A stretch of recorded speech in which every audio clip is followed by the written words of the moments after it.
What's going on, Blues? Welcome back to Life as an Evertonian Blues. If you haven't subscribed to the channel already, please feel free to do so. Click that bell to turn on post notifications so you'll be notified every time we upload a video. This is our pre-match review for the game against Fulham this weekend at the Hill Dickinson Stadium. A chance for Everton to put things right.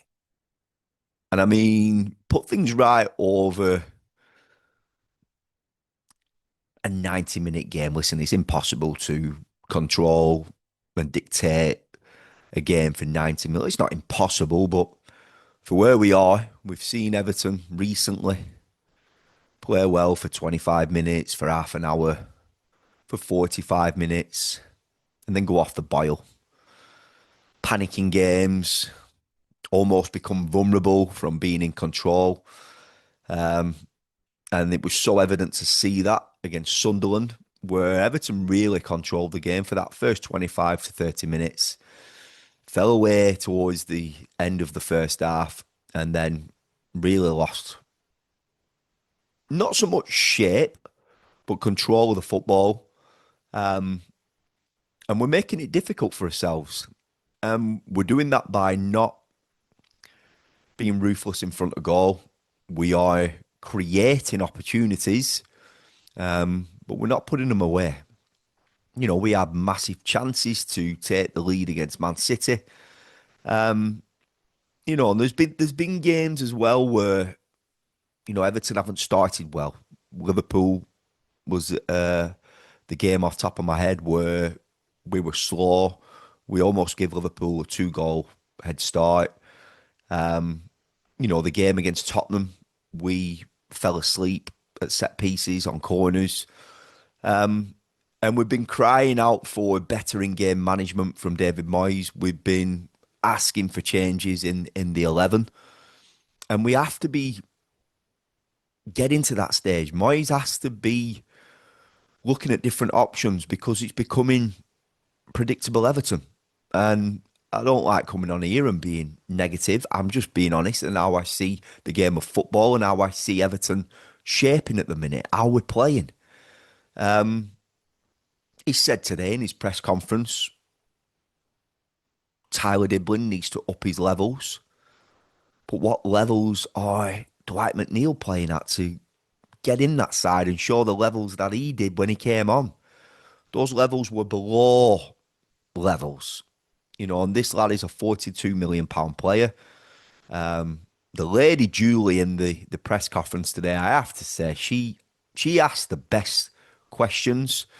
She almost makes David Moyes sit upright, and you know, he's almost like what's the word I'm looking for? He's defensive when she asks the questions. He answers them very well. But he has been very stubborn in recent weeks. And I think us as Evertonians, we just want to see a change. For me, if I was looking for a change, one change, it would be Alcaraz starting as a number 10 tomorrow. Fair enough, you're going to keep Jake O'Brien at right back. I think that's what he'll do. It'll be Michael Keane and Tarkowski, Mikalenko left back. You know, and obviously it probably will be Jimmy Garner and Idrissa Gana. But I would like to see Alcaraz start and drop Kieran Dewsbury-Hall to the bench. You know, I've been asking for Kieran Dewsbury-Hall to play as an 8 in his preferred position. I don't think he is a number 10. So whether we'll see that, I don't know. Obviously, we got the news that Njai is fit. I've been asking for him to play as a false 9, but I don't think we're going to get that. So for one change, I would ask for, you know, we know we're going to get Jack Grealish on the left-hand side. Would be for Alcaraz to come in as a number 10 tomorrow. And I'm hoping off the 54-minute performance, albeit the bad miss that he had at the back stick, I'm hoping that Barry starts tomorrow. And I hope he gets more game time in tomorrow. You know, depending how the game's going. You know, let's not get booked, Barry. Let's not put a target on your head. But I am hoping he goes with Barry. This is going to be a tough game. I've said in my last video that I did, the final summary against Sunderland, Everton are only 3 points better off than when we were where we were last season, and that's two places in the league. I've said that is alarming. We are playing better football in stages of games, but for me, for Everton to go and get a big win tomorrow, because that's what we need. David Moyes needs. We need to take control of that game for at least 75 to 80 minutes. You're going to drop off in bits, but we have to take chances. We've got to up our levels, create chances and put them away. Let's get ruthless in front of goal. You know, let's score from a set piece. I can't remember the last time we've scored from a corner. There's other ways of winning games, and Fulham have been struggling. And we're only just above Fulham. And we are where we are. I think we expected Everton to stay in the top 10. We're not far away from that. And a win tomorrow will be massive for us. And I think it is really important that Everton do get this win before the international break. I know I'll be coming away from Hill Dickinson Stadium tomorrow, fuming if we get beat. We'll all be fuming, and we'll be disappointed if we get a draw.